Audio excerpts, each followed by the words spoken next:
बहुत बहुत शुक्रिया। जब बहुत बहुत शुक्रिया, थैंक यू सो मच। बहुत बहुत बहुत आप मालूम है सारे देश के सर्वोच्च जो देशभक्त है वो यहीं मौजूद हैं, इसमें कोई दो राय नहीं। मैं सबका बहुत स्वागत करता हूं। सारे देशभक्त आज यहाँ पे आए हुए हैं और मुझे आश्चर्य ये कल हुआ था कि ये देशभक्त कहाँ थे, क्योंकि कल बहुत उमस भी थी और धूप भी थी तो कल बहुत कम आए थे, लेकिन आज आ गए हैं। छां भी है, हवा भी चल रही है, मौसम अच्छा है, तो सारे देशभक्तों का बहुत बहुत स्वागत है। Thank you so much. बातचीत का सिलसिला शुरू करूंगा। आज दिल्ली का मसला है और दिल्ली के मसले पे बातचीत होगी। आज पैनल भी सज गया है। यासिर जिलानी जी और विक्रम लोहिया जी दोनों लोग आ चुके हैं मंच पे। बातचीत का सिलसिला जो अभी थोड़ी देर में शुरू होगा वो आप लोग उसमें शिरकत करेंगे, आप लोग उसमें भागीदारी करेंगे अपनी। कहां से आना हुआ आपका? जी हम तो नेपाल से हैं। हाँ जी, नेपाल से। नेपाल से। तो कबीर तो बहुत अच्छा गा रहे थे आप। एक मिनट नहीं जो, अरे कोई बात नहीं, हमारे पास हर तरह के लोग आते हैं। कुछ लोग शक्ल दिखाने के लिए, कुछ लोग राजनीति में रंग जमाने के लिए, कुछ वायरल होने के लिए, सबको खड़े होने दी, सबके लिए जगह है यहाँ पे, खड़े होइए। नेपाल से आना हुआ, तो नेपाल में कहाँ से हैं? बॉर्डर से इलाका बीरगंज से ही है। हाँ जी, बीरगंज से। तो बीरगंज तो बिल्कुल बॉर्डर हमारा जी, रक्सौल बॉर्डर। बहुत बहुत स्वागत है आपका। कबीर आपने बहुत अच्छा गाया। तो पहले भी आते रहे इंडिया? आते रहते बीच बीच में आते हैं, बहुत अच्छी बात है, आनंद लीजिए। नेपाल की कोई बात हो या बात अपनी कहना चाहते हो तो जरूर कहिएगा भैया जी कहीं में। बहुत बहुत स्वागत है आपका। और भैया आप कहाँ से आए हैं? मैं बिहार से आया हूँ। बिहार में कहाँ से? मोतिहारी से। मोतिहारी, क्या बात है, वाह, बहुत अच्छा। हाँ जी, करोड़पति चैंपियन। ये क्या है? जगह से ये कौन सी चीज है? जहाँ के लड़के हाँ। चैंपियन हुए हैं करोड़पति में। अच्छा, करोड़, समझ तो मैं पहले ही गया था। करोड़पति में जो चैंपियन हुए हैं वहां से आए। यार आप कहाँ से हैं? हैं? सहारनपुर से। हाँ हाँ मैं समझ गया, असर है पूरा, पूरा असर है। मुझे समझते ही देर नहीं लगी कि पूरा असर कहाँ। मैं अरे नहीं कोई माना है आज तक? किसी से कहा कि तुम्हारे ऊपर असर है तो किसी ने कहा कि असर है? बोला ना, बिल्कुल असर नहीं है। बहुत अच्छा। अभी अभी अभी हाँ मैं अभी हाँ ठीक पानी आनी पिलाओ इनको, और अगर पानी कम पड़ गया तो ले जाओ मुझसे। बातचीत का सिलसिला शुरू करेंगे। जो मेहमान हमारे साथ मौजूद हैं, पवन शर्मा जी, आज तो आप ही का मुद्दा है। केजरीवाल जी की जमानत सुप्रीम कोर्ट ने कहा कि दी जाती है, लेकिन अभी उनकी रिहाई नहीं होगी क्योंकि सीबीआई ने उनको अभी अपनी गिरफ्त में रखा है। तो पवन शर्मा जी आम आदमी पार्टी का पक्ष रखेंगे, सैयद यासिर जिलानी जी बीजेपी का पक्ष रखने के लिए। आज बहुत दिनों बाद इस शो में, जब ये बीजेपी में नहीं थे उससे पहले आते थे। बहुत बहुत शुक्रिया।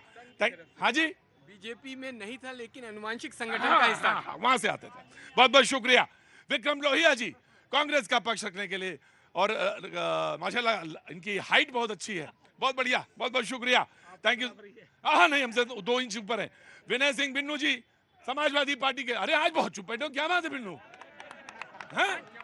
आज चुप कहाँ बैठे हो इतना? चुप कहाँ रह सकती है? नहीं चुप ना, बिल्कुल बैठा करो ना, बिल्कुल चुप ना रहो। समाजवादी, बहुत बहुत शुक्रिया। निरंजन, इनको लेके जाओ, ले जाओ इनको, बाहर जाओ और इनको लेके जाओ। निरंजन पोद्दार जी राजनीतिक विश्लेषक, बहुत बहुत शुक्रिया। शैलेंद्र दुबे जी, बहुत बहुत शुक्रिया, थैंक यू सो मच, आर्थिक मामलों के जानकार भी हैं, बहुत बहुत शुक्रिया। ऑटो वाले, नवल वाले भैया जी, बहुत बहुत शुक्रिया, thank you so much. Arora ji, बहुत बहुत स्वागत है आपका। पंकज जी, बहुत बहुत शुक्रिया, थैंक यू सो मच। इतना तो आधा प्राण तो ये लोग निकाल लेते हैं इनका इंट्रोडक्शन में ही, आधा प्राण वहीं निकल जाता है, इतने लोग आते हैं। बहुत बहुत शुक्रिया। तो मैंने कहा कि अंतरिम जमानत जहां तक सवाल था उनको मिली, लेकिन कुछ चीजें कहीं, वैसे मैं खबर के हिसाब से 2 बातें रखना चाहूंगा। आज भारत सरकार ने 25 जून को संविधान हत्या दिवस के रूप में मनाने का फैसला किया है। आपको मालूम हो 25 जून 1975 को जब इमरजेंसी लगी, इंदिरा गांधी ने लगाया, स्वर्गीय इंदिरा गांधी ने, उसके बाद की एक घटनाक्रम कालक्रम है, उसके संदर्भ में भारत सरकार ने आज कहा कि 25 जून को ऐसा रहेगा जब हम उसको संविधान हत्या दिवस जी के रूप में मनाएंगे। और दूसरी बात जो मैंने कहा कि शराब नीति घोटाले में दिल्ली के सीएम केजरीवाल को अंतरिम जमानत दी, 2 जजेस, सुप्रीम कोर्ट के 2 जजेस ने दी, और यह भी कहा कि वो मुख्यमंत्री रहेंगे या नहीं, वो जनता से चुन के आए, वो फैसला करेंगे। बातचीत के सिलसिले को शुरू करते हैं। सबसे पहले पवन शर्मा जी, आम आदमी पार्टी जी, आगे आ जाइए। देखिए, आज बड़ा ऐतिहासिक फैसला आया जिसमें भारतीय जनता, स्वागत कर रहे हैं आप, मतलब इसका हम तो जब जब संविधान की बातें स्वागत करते हैं, भारतीय जनता पार्टी थोड़ी हम। आज जब सुप्रीम कोर्ट के अंदर जब फैसला आया, बड़ा ऐतिहासिक है। भारतीय जनता पार्टी के पूरे फर्जी बाड़े को खोल के रख दिया। सुप्रीम कोर्ट ने वही कहा जो लोअर कोर्ट ने पहले कहा था कि मुख्यमंत्री अरविंद केजरीवाल के खिलाफ कोई सबूत नहीं है, ईडी पक्षपातपूर्ण कार्रवाई कर रही है। भारतीय जनता पार्टी के पूरे फर्जी केस को एक्सपोज करके रख दिया। जब जब देखा गया कि भारतीय जनता पार्टी किसी को हरा नहीं सकती विकास कार्यों में, चुनाव में, उसको फर्जी केस में जेल में डालने का काम करती है, चाहे हेमंत सोरेन हो, चाहे मुख्यमंत्री अरविंद केजरीवाल जी हो, चाहे मनीष सिसोदिया जी हो। हाजी हाजी हाजी करवा दीजिए, केजरीवाल भ्रष्ट है। भारतीय जनता पार्टी, रुकिए भाई, बाबू जी रुकिए, जी। देखिए, केजरीवाल जी भ्रष्टाचारी थे, भ्रष्टाचारी हैं और भ्रष्टाचारी रहेंगे। भ्रष्टाचार किया था और भ्रष्टाचार उनके नियत में है। उनकी राजनीति का चरित्र भ्रष्टाचार के ऊपर है। नहीं तो आज जो अदालत ने जिस तरह की टिप्पणी करी है, जितनी सख्त टिप्पणी करी है कि आप निर्वाचित मुख्यमंत्री हैं, आप ताकतवर नेता हैं, लेकिन आपके विवेक के ऊपर छोड़ा जाता है कि आप क्या सोचते हैं, क्या फैसला लेते हैं। आज तो उन्हें इस्तीफा देना चाहिए था, लेकिन उनके जो प्रवक्ता हैं, नेता हैं, वो पटाखे फोड़ रहे हैं कि पता नहीं कौन सा ऐतिहासिक फैसला है। अंतरिम जमानत का मतलब ये होता है कि आप अपराध मुक्त और दोष मुक्त नहीं हुए हैं, आप दोषी हैं। जमानत आपको इसीलिए तो अंतरिम मिली है, नहीं तो जमानत मिल गई होती। राइट। देखिए, थोड़ी जानकारी का अभाव है।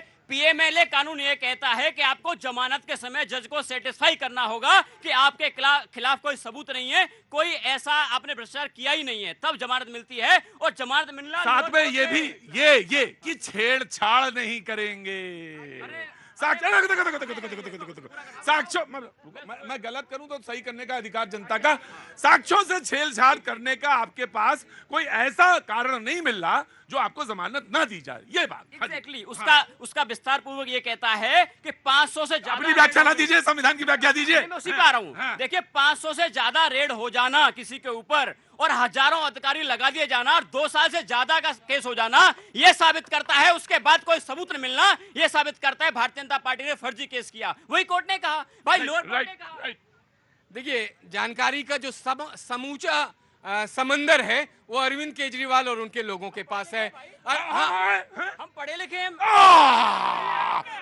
अरे बहुत बड़े पढ़े लिखे हो साहब, इतने बड़े पढ़े लिखे थे कि जब रामलीला मैदान में आए थे तो शीला दीक्षित की फाइल दिखा रहे थे, लालू यादव को भ्रष्टाचारी दिखा रहे थे, सोनिया गांधी को भ्रष्टाचारी दिखा रहे थे, उनके साथ गड़बड़ियां कर रहे। ये पढ़े लिखे लोगों का तो कम है, ये पढ़े लिखे हैं, ये तो उल्लू बेवकूफ बना दिया इस देश की दिल्ली की जनता को। ये बताइए आप, अब भारतीय जनता पार्टी को भ्रष्टाचारी बताते हो। पहले अपने गले में, पहले देखिए गिरवान में झांक करके देखिए, सुप्रीम कोर्ट, हाई कोर्ट ने आपके मनीष सिसोदिया जी को आज तक जमानत नहीं दी है, आज तक उनको जमानत नहीं मिली है। और ये एक बार भी उन्होंने राइट। कांग्रेस, विक्रम लोहिया जी, आज तो आपकी तरफ से बैटिंग कर रहे थे ये। देखिए, मैं कहना चाहता हूं कि जिस प्रकार से शराब नीति को दिल्ली में लाया गया और नौजवानों के भविष्य के साथ और उनकी स्वास्थ्य के साथ खिलवाड़ किया गया, उसका कांग्रेस ने कभी समर्थन नहीं किया था। और जो मुद्दा ये सबसे पहले उठा, इस पे एफआईआर कराने का काम कांग्रेस पार्टी ने किया था। और जो शिकायत की गई थी, उस शिकायत करने में मैं भी शामिल था। मैंने भी जाकर के शिकायत की थी दिल्ली कांग्रेस के अध्यक्ष के साथ। मैं कहना चाहता हूं कि आम आदमी पार्टी दूसरे को भ्रष्टाचारी कहकर के सत्ता में आई थी, लेकिन जब उन्होंने भ्रष्टाचार की एक चरम सीमा को पार किया तो हमने कहा उसको। लेकिन आज तो आपसे सवाल मैं पूछूंगा, तो जो भ्रष्टाचारी थे तो फिर आप उनसे गठजोड़ क्यों जोड़ लिए?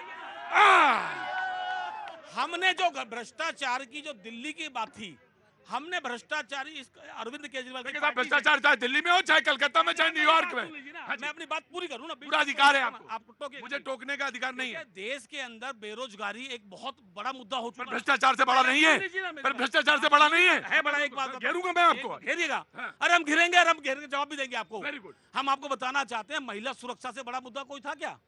किस प्रकार से बच्चियों के साथ दुर्व्यवहार हो रहा था देश के अंदर? आप तब तो नहीं घेर रहे थे किसी को। मैं घेर रहा था। नहीं घेर रहे थे। मैं पूछता हूं आपसे, आप ये कह रहे हैं कि महिलाओं से बड़ा मुद्दा कोई था, बेरोजगारी से बड़ा कोई मुद्दा था?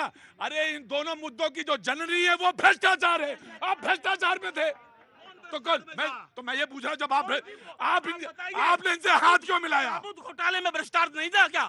मैं कह रहा हूँ कि उसका मैं कह रहा हूँ शहीदों के ताबूत में घोटाला। उसकी इंक्वायरी सेटअप हुई, इंक्वायरी सेटअप हुई। मैंने आपसे सवाल मैं किया। नहीं अभी जवाब- मैं नहीं, आप बीच में नहीं बोलेंगे, बीच में नहीं। मैं ये कहना चाहता हूं कि जब केंद्र सरकार के लिए गठबंधन किया गया, हाँ। बहुत सारे मुद्दे थे, महंगाई, भ्रष्टाचार, महिला सुरक्षा की बात थी। हाँ। जिस प्रकार से भारत सरकार ने उन सब चीजों को मतलब आप मानते हो वो बड़े थे? लांघ दिया। मेरी बात सुनिए, मुझे मेरे अपने शब्द मेरे मुंह में डालिए, मुझे बोलना आता है। हाँ, अरे आप मुझे बहुत बोलना अच्छे आता है। आप बड़े प्रवक्ता जिस हैं। प्रकार से भारत सरकार ने इस देश को ठगने का काम किया, नौजवानों को लूटने का काम किया, बच्चियों की आबरूओं को जो उनके नेताओं ने लूटने का काम किया, उसके लिए नाटक की बात नहीं है भाई साहब। आप ही के लिए लड़ा राहुल गांधी जब देश के लिए निकला। आपको बता दूं, राहुल गांधी ने इस देश सुरक्षित रहेगा मकान, सुरक्षित रहेगा मकान, सुरक्षित रहेगा ये जहान जब चलेगी मोहब्बत की दुकान। राइट, मैंने लिया विक्रम जी। विक्रम जी ने कहा कि आप लोग बिल्कुल ये नहीं कहेंगे जो आपने शब्द इस्तेमाल किया, ये आप ही के लिए लड़ने के लिए।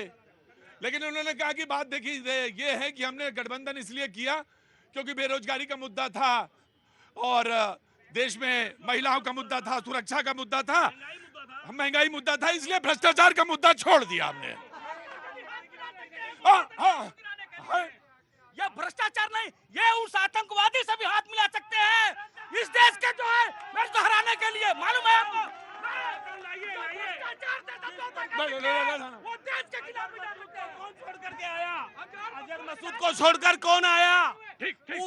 उरी, पुलवामा, पठानकोट किसने? अरे डिबेट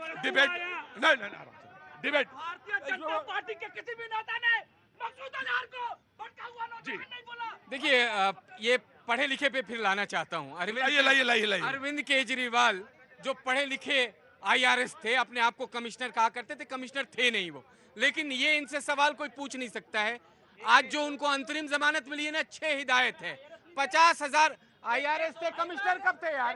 कमिश्नर कब थे? IRS तो थे इंडियन रेवेन्यू सर्विसेज। सही है। आप इतना बौखलाहट। 6 हिदायत दिए सुप्रीम कोर्ट ने। 50,000 का बॉन्ड है, किसी गवाह से नहीं मिल सकते, सचिवालय नहीं जा सकते, किसी फाइल को साइन नहीं कर सकते। ये अंतरिम जमानत के क्लॉज हैं। भ्रष्टाचारी और अपराध अगर आपने नहीं, लेकिन वो ये कहा है उन्होंने कि अगर वो मुख्यमंत्री बनना चाहे तो वो उनका अपना फैसला है। लेकिन क्या जब आए थे आप शुचिता और नैतिकता का आधार नींव रख के, और आपने कहा था दिल्ली को पेरिस बनाएंगे, मुख्यमंत्री शीला दीक्षित को गिरफ्तार करेंगे, फाइल बगल में दबा के चल रहे थे, वो शुचिता और नैतिकता कहाँ? ये राजनीति भी बड़ी जबरदस्त होती है, कभी इधर की कभी उधर की। आज शीला दीक्षित याद आ रही हैं, गजब है भाई, अब याद आ रही हैं सबको। हाँ जी, मैं आया, just give me a second. जी कहाँ से आना हुआ सर? सर मैं बिहार से बिलोंग करते हैं, दिल्ली में। हाँ तो कोई बात नहीं, बड़े गर्व से कहो कि मैं बिहार से हूँ। मैं सर आपसे सर प्रार्थना ये है, चाहे जो भी, चाहे समाजवादी पार्टी को हो, चाहे कांग्रेस पार्टी को, चाहे तो बीजेपी। बेचारे बोले ही नहीं अभी समाजवादी वाले। एक सेकंड सर, हम सबसे प्रार्थना ये करना चाहते हैं, हाँ। सबसे बड़ी समस्या यहाँ पर पूरे देश में है हाँ। जनसंख्या नियंत्रण कानून। अभी हमारा देश जो है सर, भारत से चाइना आगे निकल गया। आदमी सोचता है हमारे पास सब चीज संसाधन चाहिए, रोटी चाहिए, कपड़ा चाहिए, मकान चाहिए, क्या तारीख है? 11 तारीख है, 12 है? स्वास्थ्य कल था जी। सबसे पहले जो भी लोग यहाँ पर है, जो भी हमारे शुभचिंतक है, चाहे जो भी देश से गण्यमान लेता है, उन लोगों को सबसे पहले इन पर विचार करना चाहिए। सबसे पहले जनसंख्या नियंत्रण कानून बनाना चाहिए, तभी देश में सबको रोजगार मिलेगा, शिक्षा मिलेगा, रोटी कपड़ा मकान, जो भी है आदमी को जो नेचुरल अपनी आवश्यकता है वो। कितने बच्चे होने चाहिए? कम से कम 2 से ज्यादा तो कम से कम किसी को होना ही नहीं चाहिए बच्चे। हाँ जी, एक होना चाहिए सर, एक बच्चा होना चाहिए। शादी हो गई आपकी? जी शादी हो गई। रुको, हाँ हम आएगा सर, ये तो कांग्रेस का नारा था। हाँ, हमारा भी नारा है, जनता का भी नारा है। हम दो हमारे दो। जी, शादी हो गई? जी सर, क्या बच्चे? 2 बच्चे हैं सर।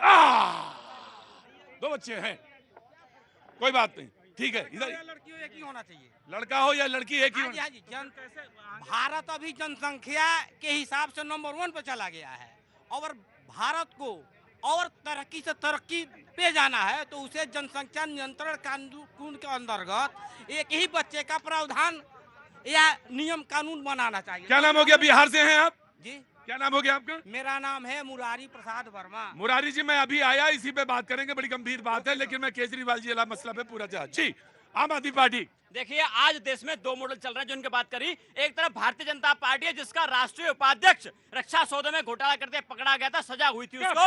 एक तरफ आम आदमी पार्टी अरविंद केजरीवाल जी हैं, 500 ज्यादा रेड हो गई। सुंगलू कमेटी बना के मोदी सरकार ने 400 फाइलों की जांच करवाई थी, दिल्ली सरकार को छान के रख दिया था, एक पैसे की गड़बड़ी का सबूत नहीं मिला। वो भारतीय जनता पार्टी हमको ज्ञान न दे, जब देश की बात आती देश को लूटने का काम इन्होंने किया। हम तो माता सीता की तरह अरविंद केजरीवाल जी का मॉडल पवित्र है, हमने अग्नि परीक्षा दी है, लेकिन आज तक सबूत नहीं मिला। कोर्ट ने आज यही कहा कि अरविंद केजरीवाल के खिलाफ कोई सबूत नहीं है। लोअर कोर्ट ने बेल दी, सुप्रीम कोर्ट ने बेल दी। उसका सबसे बड़ा सबूत है कि भारतीय जनता पार्टी के सारे जो सडन था वो सारा फर्जी था। आम आदमी पार्टी के प्रवक्ता कह रहे हैं कि माता सीता की तरह है। जी जी जी, मेरा नाम चंद्र प्रकाश है और मैं चंद्र प्रकाश जी कहाँ से हैं आप? मध्य प्रदेश से हूँ, मध्य प्रदेश में कहाँ से?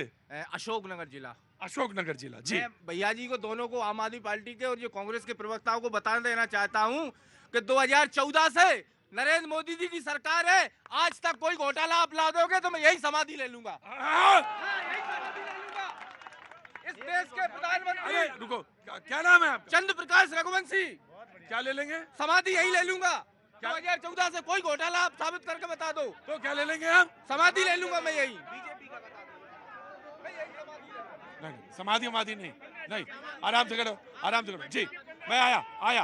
अरे नहीं, मैं लड़े में रहता हूं। प्रतीक जी, जैसे कि हमेशा की तरह आधी अधूरी बात रखना जो है, असुस्थमा मारा गया शंख बजा देना जो है। अरे भैया, सुप्रीम कोर्ट ने जो फैसला दिया है, 2 जजों की बेंच ने दिया है, आपको अंतरिम जमानत दी है और केस को बड़ी बेंच को रेफर किया गया 3 जजों के लिए। क्या और अंतरिम जमानत कब तक है? जब तक बड़ी बेंच जो फैसला नहीं दे देती तब तक। अगर वो हो सकता है 20 दिन में फैसला दे तो ये पलट भी सकता है जो है। आपको इंतजार करिए, गलत मत बोलिए। कोर्ट ने बिल्कुल नहीं कहा कि आपके खिलाफ साक्ष्य नहीं है। क्या आप कोर्ट कर रहे हैं जो है? आपको यह शर्म आनी चाहिए। हाँ, कोर्ट ने आपको एक अंतिम तौर पर राहत दी है। और दूसरा, जो आपने ईडी पे प्रश्न खड़ा किया था गिरफ्तारी को लेके, लेकिन वो ये कहते हैं ना कि पीएमएलए कानून इतना कठिन और इतना सख्त है जिसमें राहत मिल जाए बड़ी बात होती है। सर एक मिनट, उस कानून को लेके मामला सुप्रीम कोर्ट में गया था ना, ईडी को उसी अधिकारों को लेकर मामला गया था। सुप्रीम कोर्ट ने बाकायदा उस केस में यह जजमेंट दिया हुआ है कि ईडी को वो राइट है, तो फिर आपको क्या दिक्कत है? पहले राइट, बड़ी बेंच। दूसरा, कांग्रेस के मित्र ने जो है महंगाई पे बड़ी विक्रम लोहिया जी, महंगाई, अरे एक मिनट रुकिए ना, एक मिनट, महंगाई पे इन्होंने बड़ा अच्छा ज्ञान दिया। चुनाव संपन्न हुआ, 4 जून को परिणाम आया, देश के अंदर पहली सरकार कर्नाटका सरकार, डीजल 3 रुपए कुछ पैसे, पेट्रोल 3 रुपए। क्यों भैया, क्यों भैया? अरे तुम्हें आधा अधूरा ज्ञान मत पढ़ो जो। तो आप कह रहे हम पहली सरकार हो के रेट बढ़ा देते हो तो आप बात करते हो कि महंगाई पे हम। हाँ, मैंने सुना दूध के रेट, मैंने सुना, बिल्कुल सुना ना। जी मैं ऑफ कोर्स मैंने सुना। जी चाचा, जी जनाब आली, माननीय सुप्रीम कोर्ट ने जो भी फैसला दिया है, आगे भी फैसला आएगा, हम सब उस फैसले का स्वागत करते हैं। लेकिन एक बात तो तय है, भारतीय जनता पार्टी जो भी केसेस करती है राजनीतिक विद्वेष के तहत करती है। आज हम कनॉट प्लेस में खड़े हैं, पुलिस आके पूछ ले ये कौन है तो बताएंगे कि ये जमीन पे खड़े हैं विनय सिंह है, तिनको गिरफ्तार कर लो क्योंकि ये कनॉट प्लेस के मालिक है। इस तरह के केसेस, ये कैसी बात है? ये कैसी बात? क्या हेमंत सोरेन के साथ क्या हुआ? हेमंत सोरेन के साथ क्या हुआ? कोर्ट तो है, न्यायालय तो है ना, न्याय दिया ना। हाँ। तो आगे भी न्याय देगी। ये कहते हैं नैतिक और सुचिता की बात करते हैं। अजीत पवार कौन थे जिसको लेकर के माननीय प्रधानमंत्री ने कहा था कितने बड़े घोटाले के मालिक है ये, आज वो उनके वॉशिंग मशीन में धुल रहे हैं। अमित विश्व शर्मा कौन है? राइट जी, हेमंत सोरेन जी चोर हैं। एक मिनट, कहाँ से आना हुआ? दिल्ली से ही हूँ सर, हाँ बिल्कुल जी। कनॉट प्लेस से ही। हाँ जी, उनके फादर चोरी के केस में गए, गए थे नहीं गए थे, किस लिए गए थे? लालू प्रसाद यादव की चोरी के केस में गए। अभी मेरे भैया सीता जी की बात कर रहे थे, वो सीता है आम आदमी पार्टी, उनकी सीता ने 10 लाख रुपए का मंदिर खरीदा है। 10 लाख का मंदिर इसी मकान में जो 56 करोड़। अच्छा अच्छा, ठीक ठीक ठीक ठीक ठीक, पहले बात कंप्लीट कर लें दो, समाजवादी पार्टी को बात पूरी कंप्लीट कर लें। ऐसे केसेज अगर देखा जाए तो माननीय गृह मंत्री जी अपने प्रदेश से ही बेदखल हुए थे। वो किस केस में दखल हुए थे? आखिर क्या उनकी कोई गलती थी? एक बात बताओ, क्या कोई गलती नहीं, थी? नहीं, एक बात सवाल तो पूछना चाहिए बीजेपी को, वही बिल्कुल पूछेंगे, है, लेकिन बिल्कुल पूछना चाहिए। तो उन्होंने क्या ये कहा था कि सारी पार्टी जेल में आए, धरना दे, वो इस प्रक्रिया से निकले, प्रक्रिया से बाहर आ गए। बिल्कुल आएंगे। आज हाँ, तो ये सर्वोच्च कहिए ना। न्याय है, हाँ। आज है, राइट। न्याय हो रहा है। Right, right. Bharatiya Janata party को देखिए मुंह की खानी पड़ेगी। समाजवादी पार्टी का चरित्र पूरा हिंदुस्तान जानता है। निहत्थे राम भक्तों को सीधे गोली मरवाने वाले लोग किस मुंह से बात करते हैं? किस मुंह से बात करते हैं? महाराजगंज से लेके गाजियाबाद के अखिलेश और मुलायम सिंह यादव के वक्त में हर थाने को बेचने वाले समाजवादी पार्टी, हर एसडीएम, हर एडीएम, हर डीएम जो उनका बिकता था, वो चरित्र।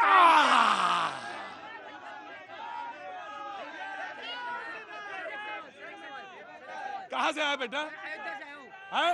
अयोध्या से। रुको एक मिनट, मैं आ रहा हूँ। ये जब डिबेट होती, मैं आ गया। इस डिबेट में भी एनडीए और आईएनडीए दोनों सब दिखते हैं। जैसे ही सवाल आता है आईएनडीए वाले सारे हेल्प करते हैं एक दूसरे की, और जैसे ही एनडीए के पास सवाल आता तो एनडीए वाले एक दूसरे की हेल्प करते हैं। ये डिबेट का बहुत अच्छा रोचक पहलू है। मैं आया जी। मेरा नाम। क्या पहली बार डिबेट में आए हो या भूल गए कि मैं हूं? चुपचाप जी। कहां से आया बेटा? रुकिए। कहां से? सनातनी दीपक शर्मा नाम है। क्या नाम है? सनातनी दीपक शर्मा। नहीं, पिताजी ने क्या रखा था? सनातनी दीपक शर्मा ही रखा था। दीपक रखा था कि मैं सनातनी, इसलिए सनातनी दीपक शर्मा। सुनो मेरी बात। जी सर। पिताजी ने रखा दीपक, जी सर। तुमने सनातनी जोड़ लिया। जी सनातनी हूँ सर मैं, सर पैदाइशी सनातनी अरे हूँ। तो पिताजी का रुको, पिताजी का विश्वास कम था या तुम्हारा विश्वास कम था? पिताजी रुको। का भी था। जी जी जी, बिल्कुल बिल्कुल सर। पिताजी का विश्वास कम था या दीपक तुम्हारा विश्वास कम था जो सनातनी जोड़ना पड़ा? जो मेरे पिताजी है वो भी सनातनी थे, क्योंकि मैं सनातनी हूँ, मैं हिंदू हूँ, इसलिए सर। अरे तो दीपक पूरा नाम क्या है? मेरा दीपक शर्मा है नाम। अरे तो दीपक शर्मा इतना काफी था। लोग हिंदू है, वो सारे सनातनी है सर। हाँ, ये तो मालूम है, ये ये तो हमें मालूम है। सवाल चलो मेरा तो ये मैंने है, पूछ लिया। सवाल मेरा सर ये है कि केजरीवाल जी कहते हैं कि हमारे देश, हमारी इस दिल्ली में जो हमारी स्वाति मालिवाल जी हैं वो हमारी दिल्ली के एक सिंघम है, लेकिन उनको घर में पीट दिया जाता है सिंघम को, तो बाकी सारी महिलाओं की सुरक्षा कैसे करेंगे केजरीवाल जी? और सर दूसरा सवाल है मेरा ये है कि जितने भी युवा है हमारे दिल्ली में, वो जो है क्या कहते हैं केजरीवाल जी को वोट दिए, किस लिए दिए थे? ताकि वो जो है विकास कर सके। लेकिन वही केजरीवाल जी जब क्या कहते हैं दारू घोटाला करवाते हैं, दारू फ्री में बंटवाते, तो हमारे युवक किस तरफ ले जाना चाहते हैं युवा को? दारू घोटाला की तरफ, दारू को जो है पिला के। तो हम ये सवाल करना चाहते हैं केजरीवाल जी से। और कोई सवाल है सर? वो एक मिनट रुको। सनातनी दीपक, और भी कोई सवाल है या बस यही दो सवाल हैं? तो बहुत सारे हैं सर। तो कुछ है?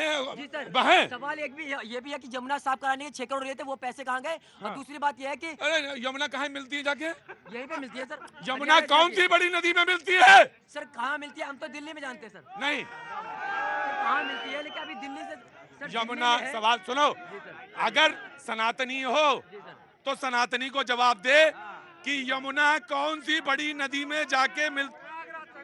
हाँ जी, ये सनातनी है लेकिन जानते नहीं हैं। तो तुम यमुना पे तो पूछ रहे हो, गंगा पे? गंगा में पूछ लेंगे सर, वहाँ तो सफाई चल रही है। बिल्कुल। देखियो, इन्होंने कहा अरविंद केजरीवाल जी को जिन आरोपियों के आरोप पे बंद किया हुआ है, उन्हीं आरोपियों ने भारतीय जनता पार्टी को 60 करोड़ रुपए का चंदा दिया था। ये सबके सामने है, इलेक्टोरल बॉन्ड दिए थे। अब मैं पूछना चाहता हूं कि अगर आज मुख्यमंत्री अरविंद केजरीवाल जी कहते हैं नरेंद्र मोदी जी ने जो कि 60 करोड़ चंदा लिया ही था एक्चुअल में, अगर उनका नाम लेते हैं तो क्या मोदी से जांच होगी? मोदी जी को ईडी बुलाएगी? नहीं बुलाएगी ना। तो ये भारतीय जनता पार्टी को जवाब देना चाहिए। वो लोग हैं जो 95% के जब अपोजिशन के नेताओं पे करते हैं सिर्फ इस वजह से कि उनके आवाज को दबाने के लिए, कुचलने के लिए। जब मामला कोर्ट में जाता है, कोर्ट कहता है केस बनता ही नहीं है, तो भारतीय जनता पार्टी माफी भी नहीं मांगती। देखिए ये 100% झूठ, क्योंकि अरविंद केजरीवाल ने 5 बार इसी झूठ के कारण बड़े बड़े भारतीय जनता पार्टी और एक कांग्रेस के नेता से माफी मांगा है झूठ बोलने की वजह से, झूठ बोलने की वजह से। व्हाट्सएप यूनिवर्सिटी को ये छोड़ेंगे नहीं, इनका यही हाल होगा। ये व्हाट्सएप यूनिवर्सिटी के चक्कर में फंस जाती है इनकी आईटी सेल, और ये झूठ बोलने लगते हैं, और झूठ बोलते हैं केस हो जाता है, एफआईआर होता है, ये पैर पकड़ के माफी मांगते हैं। देखिए अरविंद केजरीवाल, आप यहाँ पे राय शुमारी कर लीजिए, अरविंद केजरीवाल अगर भ्रष्टाचारी नहीं होते तो आज अंतरिम जमानत कैसे मिलती? ये तो कांग्रेस ने भी कह दिया। अब बताइए उनके तो जी जी जी जी जी अभी कांग्रेस विक्रम लोहिया ने ही रिपोर्ट लिखाई है इनके। हाँ बताइए, ये तो एक्टिविस्ट भी हैं। जी जी हमारे झूठ के पाठशाला के विद्यार्थी झूठ के ब्रांड एम्बेसडर माननीय प्रधानमंत्री जी की बात कर रहे थे। अभी ये कह रहे थे अयोध्या की बात कर रहे थे। अरे शर्म नहीं आती है? भगवान ने आपको कैसा श्राप दिया, कहा जाओ तुमको मोक्ष भी नहीं मिलेगा, प्रयागराज भी हराया, कैसी नहीं मिलेगा, हिंदू कैसी बात करते हो, ऊट पटांग बात करते हो। आज अयोध्या खत्म डूब रही है, आज अयोध्या सुनो एक मिनट, बिन्नू बिन्नू अब सुनो, अब मेरी बात सुनो। बिन्नू, तुमने मोक्ष का कोई ठेका कर लिया है क्या? भगवान के राम के साथ तो गद्दारी मतलब करेंगे क्या? नहीं तो तुमने भगवान राम ये तुम बताओगे कि तो कैसे, कौन सी आंखें हैं तुम्हारे पास? ये है यहाँ कौन सी आंख है? अरे सुनिए, जिनको ये क्लेम करते हैं कि हम यदुवंशी हैं, जो इनके सपने में आते हैं, 3 बार से लगातार मथुरा में हार रहे हैं, तो वहाँ क्या है? अरे ईश्वर सर्वव्यापी है, उसको आप एक क्षेत्र तक सीमित रखेंगे क्या? अरे भैया अब जवाब लो।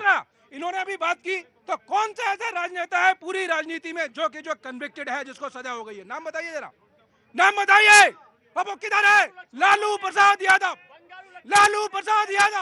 जो सजा हो चुकी है, आपके साथ है या नहीं है? राइट, मैं कांग्रेस का नाम जी। देखिए भारतीय जनता पार्टी बहुत बड़ी बड़ी बातें कर रही है। तो तुमने रिपोर्ट काहे लिखवाई थी? बता रहे हैं, सुन लीजिए यार भैया जी, आप सुनिए, मैं आपके हाथ जोड़ रहा हूँ, प्लीज सुन लीजिएगा। आप सभी यहाँ रिपोर्ट काहे लिखवाई थी? बता रहे हैं अभी, आप रुकिए ना भैया, मैं आ रहा एक बात बड़ी अच्छी कहना चाहता हूँ कि जब आम आदमी पार्टी की ट्रांसफर पोस्टिंग की फाइलें एलजी रोकते थे, विदेश जाने की फाइलें रोकते थे, तो लिकर पॉलिसी एलजी साहब ने क्यों पास की? संज्ञान लेना पड़ेगा, बहुत गंभीर विषय। एलजी साहब का क्या पर्सनल निजी कारण था जो लिकर पॉलिसी को? मैं ये जानना चाहता हूँ कि कांग्रेसी हो, तुमने आम आदमी पार्टी के खिलाफ रिपोर्ट क्यों लिखवाई? हमने इसलिए लिखवाई क्योंकि जब गली गली मोहल्ले शराब के ठेके खोले जा रहे थे, मंदिरों और मस्जिदों के पास भी खोले जा रहे थे। वो तो नीति के तहत खोले गए होंगे। तो नीति गलत थी या सही थी? करके खोले गए थे, नीति को ओवर फॉलो करके। तो ओवर फॉलो करके ना आराम नहीं, कभी नहीं, जिंदगी में 5 साल नहीं पूछूंगा इनसे। ना आप कुछ भी आप नहीं। कहाँ से आए बाबूजी? कहाँ से बाबूजी आए? चुपचाप खड़े रहो। कहाँ से आए? हनुमानगढ़ से, गांव जांसल। आगे आओ, इधर आओ, खड़ो भी, आ रहा हूँ, खड़े रहो। 1 बार ले लो, 2 बार ले लो, इधर आओ। कहाँ से आए? गांव जांसल है, तहसील बादरा जिला। जब आप आए थे तो आप 4 आदमी को साथ क्यों नहीं लेके आए? नहीं। जो आपका नाम उठाते, हाथ उठाते, कहते इनसे पूछ लो। 4 आदमी लेके आया करिए साथ में, जो कहे कि इनसे पूछो। अरे क्यों नहीं? साधारण आदमी, इंसान है। हम क्या नेता? अरे कांग्रेस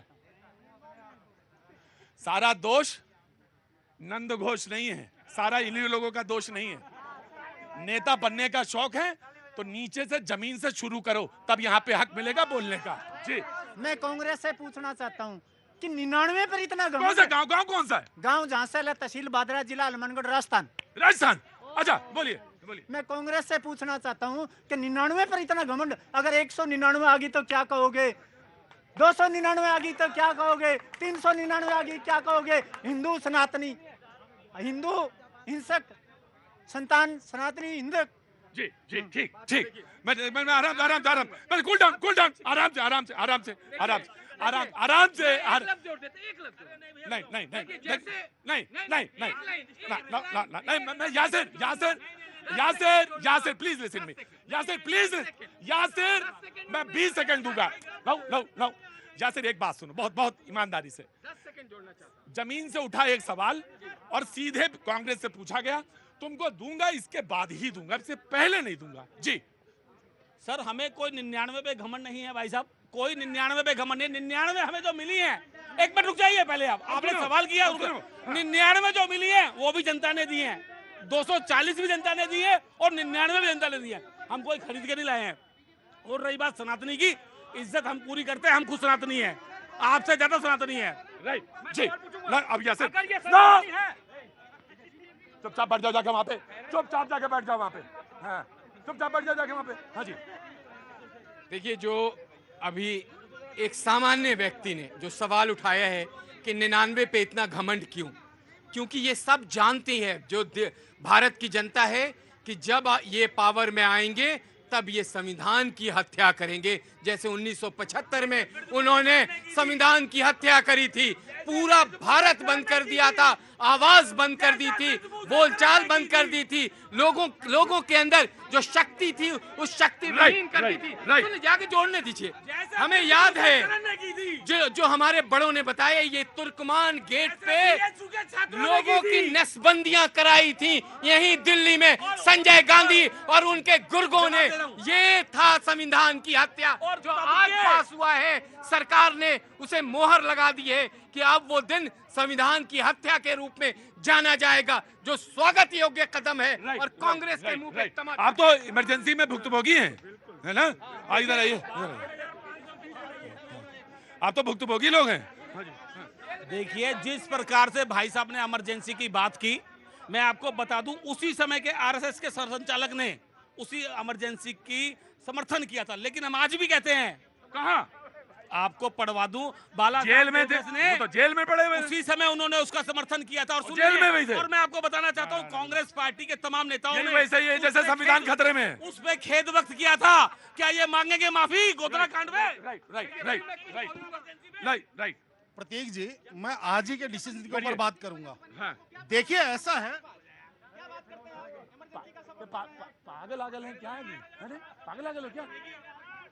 देखिए, ऐसा है, पीएमएलए में ये अभी तक चिल्ला रहे थे कि पीएमएलए में जमानत नहीं होती। हम बार बार कहते हैं, संजय सिंह की जमानत पीएमएलए में हुई, संजय रावत की जमानत पीएमएलए में हुई। आज जिस तरीके विक्रम, अगर डिबेट नहीं सुनेंगे आप तो मिस कर जाएंगे। जी, तो कहने का तात्पर्य है, अगर आज इनकी पीएमएलए में जमानत हुई है तो या तो ये पहले झूठ बोल रहे थे या फिर आज इनको खुशी नहीं मनानी चाहिए। दूसरी बात, जब ये जमानत हो जाए कोर्ट से तो कोर्ट ऑफ लॉ काम कर रहा है, लेकिन जब गिरफ्तारी हो, एलजी अनुशंसा करे, सीबीआई मुकदमा दर्ज करे, संवैधानिक संस्था उसको गिरफ्तार करे, कोर्ट उसकी जमानत रद्द करे, उसकी गिरफ्तारी को वैलिड बताए, तो ये कहते हैं कि भारतीय जनता पार्टी, वहां पे आम आदमी पार्टी केजरीवाल वर्सेस बीजेपी कर लेते हैं।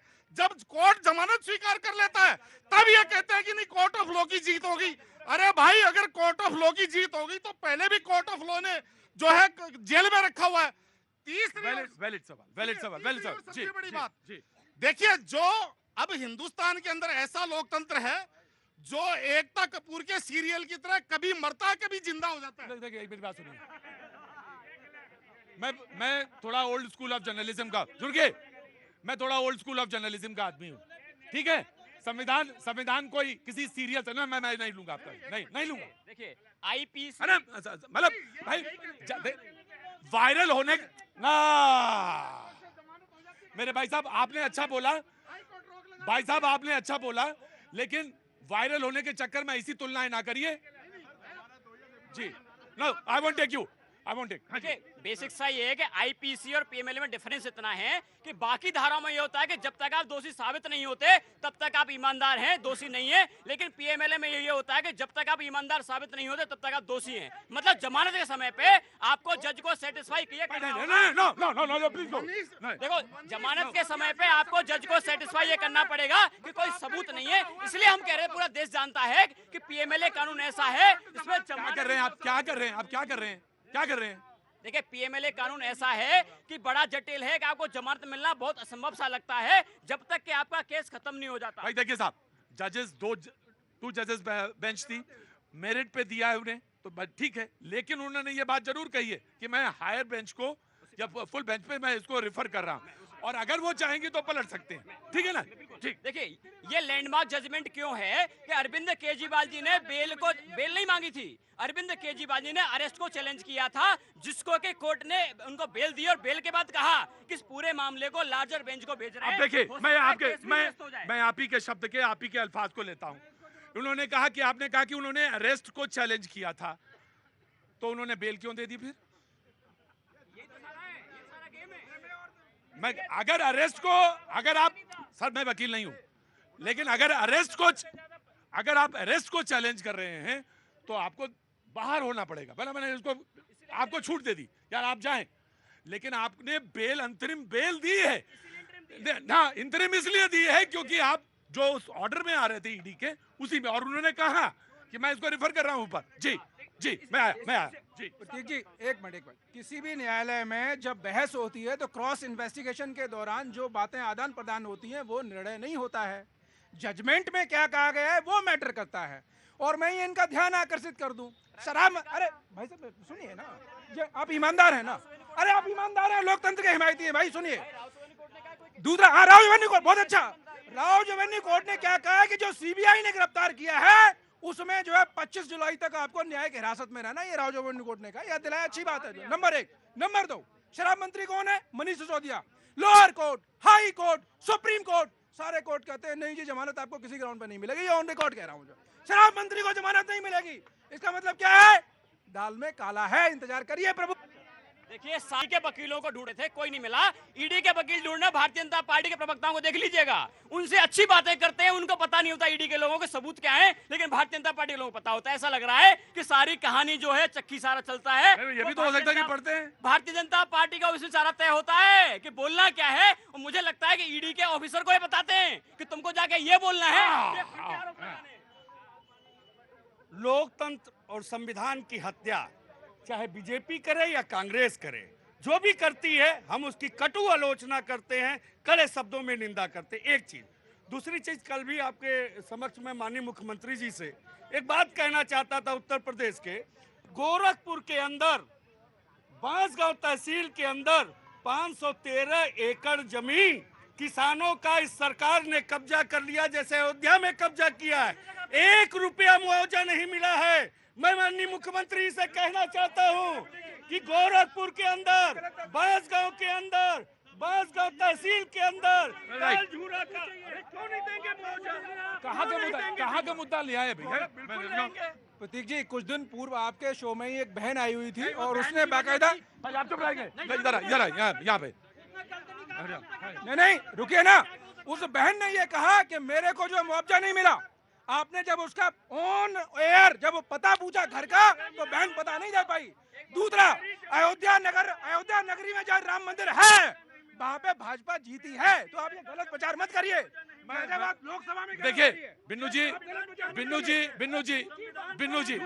यहाँ पे, बिन्नू जी मेरी बात सुनिए, अगर कुछ ऐसा है, मेरी बात सुनिए, आपको फाइट करना चाहिए और आपको वहां जाना चाहिए और तथ्यों को लेके आना चाहिए। आप प्रेस कॉन्फ्रेंस करिए, ये मुद्दा नहीं है, यहाँ पे प्रेस कॉन्फ्रेंस करिए। जी, ये मुद्दा नहीं है जी। देखिए पुनीत जी, मैं आपको एक ही चीज बता रहा हूँ, जिस तरीके से आज की तारीख में देश का मजाक बनाया गया, 98-99 सीटों के अंदर हम चुनाव। एक बात करिएगा, मेरी बात सुनिए, आज डिबेट के बाद आप मुझसे मिलिए जी। एक बहुत जरूरी मुद्दा, देखिए ये सारी बातें हो गई जब दिल्ली के अंदर, देश के अंदर टेम्परेचर बढ़ रहा था, 50 डिग्री से ऊपर जा रहा था, हाई तो मची हुई थी। वहीं भारतीय जनता पार्टी और एलजी साहब ने दिल्ली के छतरपुर एरिया में 1100 पेड़ काट दिए। ये बहुत बड़ा मुद्दा है, जबकि नियम कानून ये कहता है अगर दिल्ली में आपको एक पेड़ काटना होगा तो माननीय सुप्रीम कोर्ट से आपको परमिशन लेनी पड़ेगी। उसके अलावा पेड़ से आप हाथ नहीं लगा सकते। चंद फार्म हाउस वालों को फायदा पहुंचाने के लिए दिल्ली को सीएम हाउस 45 करोड़ का जो बंगला बना है, हम वही दिल्ली यूनिवर्सिटी के पीछे सिविल लाइंस में गाड़ी चलाते हैं, 8 पेड़ काट दिए और अंग्रेजी बोल रहे हैं। और एक बात और कहना चाहता हूँ, एक समाजवादी पार्टी के नेता को, आप बताइए अतीक अहमद ने जितनी जमीनें हड़पी थी, योगी आदित्यनाथ ने फ्लैट बना करके गरीबों को बांटा है। ये क्या आरोप लगा रहे हैं साहब? ये क्या झूठ बोल रहे हैं साहब? योगी जी की सरकार ने अतीक अहमद ने जितनी जमीनें हड़पी थी समाजवादी की सरकार में, योगी जी ने उस जमीन पर फ्लैट बना करके गरीबों को बांटा है। ठीक ठीक, चलिए बैठिए, इधर आइए, यहाँ आइए सारे लोग, तशरीफ रखिए, यहाँ सारे लोग बैठिए, आइए, बड़ा पसीना, आइए आप आइए जी, बोलिए क्या कह रहे थे आप? तो ये पहले तो एक लंबी सांस लीजिए, तो इसमें ऑक्सीजन आएगी, उसके बाद बोलिए जी। मैं ये कह रहा था, जिस तरीके से आज की तारीख में लोकतंत्र का मजाक बनाया जा रहा है, एक श्रीमान स्वयं घोषित कट्टर ईमानदार, तो मैं कह रहा हूँ 99 के बाद में राहुल गांधी जी को अपने आगे प्रधानमंत्री लगा लेना चाहिए, अखिलेश जी को अपने आगे गृह मंत्री लगा लेना चाहिए, झंझट ही खत्म हो जाएगा। नहीं पूर्व नहीं, प्रधानमंत्री, तो नाम ये बड़ा अहंकार बोल रहा है। जनता तय करती है सरकार कौन चलाता है, कौन चुन के आएगा। Right, I take it your point. तय कर लेगी, एक दिन पीएम भी बनेंगे। ठीक। सर दो बातें, हमें भी एक बात का जवाब आपसे मिल जाए। हाँ, आपसे मिल जाए। अच्छा। हम पूछना चाहते हैं, प्रधानमंत्री जी जब अजीत पवार से गठबंधन कर लेते हैं तो क्या प्रधानमंत्री जी भ्रष्टाचारी हैं या नहीं है? एक सवाल। जब प्रधानमंत्री जी नवीन जिंदल को कहते हैं कोयला खा के काला हो गया, और प्रधानमंत्री जी अपनी गोदी में बिठा लेते हैं, टिकट देके सांसद बनाते हैं, तो प्रधानमंत्री जी भ्रष्टाचार के हिस्सेदार हैं या नहीं है? दूसरी बात, पहले यार तुम आप जवाब ही दे लो, पहले आप बोल लो ना बीच में। जब हेमंत शरण बिश्वा, शुभेंदु अधिकारी जैसे भ्रष्टाचारी लोगों को जब वो अपने दल में शामिल करा लेते हैं, जब वो उनके गठबंधन के, उनके पार्टी के हिस्सेदार हो जाते हैं, तो क्या प्रधानमंत्री उनके भ्रष्टाचार के हिस्सेदार हैं या नहीं है? ठीक शैलेंद्र जी। प्रतीक जी, ये बार बार विपक्षी साथी आरोप लगाते हैं कि कुछ पॉलिटिशियंस का नाम लेते हैं। मैं इनसे बड़ा आग्रह करता हूँ विनम्रता के साथ में। नहीं डिस्टर्ब नहीं। लगभग आधे से ज्यादा प्रदेशों में आपकी सरकारें हैं। अब जैसे आपको लगता है कि हेमंत बिस्वा शर्मा अगर जो करप्टेड हैं, तो हमारी आदरणीय जो मुख्यमंत्री बहन है ना ममता जी, उनसे निवेदन है ऑन एयर इनके माध्यम से, कल ही एफआईआर कराओ उनके नाम से। नहीं करेंगे, कुछ है नहीं करेंगे जो। अरे और दूसरा, पंजाब में एफआईआर कराओ आप। जो मेरा कहना ये एसीबी जो एंटी करप्शन ब्रांच होती है हर स्टेट के अंदर, उसको ये राइट होता है। और वो भ्रष्टाचारी प्रधानमंत्री जी ने कहा 70,000 करोड़ का भ्रष्टाचारी अजीत पवार को प्रधानमंत्री जी ने कहा। भाई नहीं, हल्ला नहीं, बिल्कुल नहीं हल्ला जी। जनाब कहाँ से आना हुआ? मैं यहीं से हूँ, दिल्ली से ही। क्या नाम है साहब? अरुण शाह जी। क्या काम करते हैं? मैं वैल्यूएशन का करता हूँ, प्रॉपर्टी वैल्यूएशन का करते हैं। अरे बाप रे, बहुत ही इंपॉर्टेंट आदमी है आप।